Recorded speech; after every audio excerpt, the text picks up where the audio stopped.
And what I'm doing right now, I'm driving to a place in Brisbane called the Delica Garage to get my tailgate fixed. You see the light on here?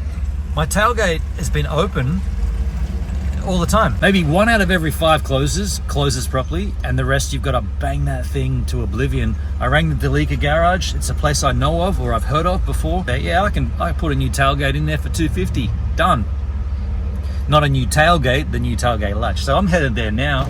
Here we are at the Delica Garage, and unsurprisingly, I've never seen this many Delicas in the one place before. Look at this, they're everywhere. I do kind of need a spare part here. You see this gutter? You got to remove the gutter to put these, not these ones, but on mine, the same kind of thing.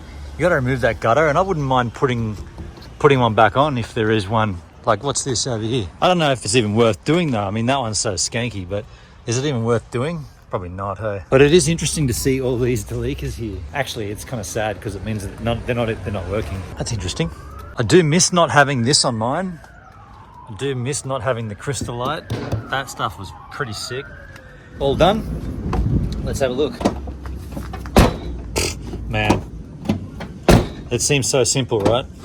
But not having to slam that down 4 or 5 times when you're in a caravan park, you know, at a campsite or something, and there's other people around, not having to smash it down 5 times just to get it to lock. Jono here quoted me $250 and it ended up being $230. So there you go.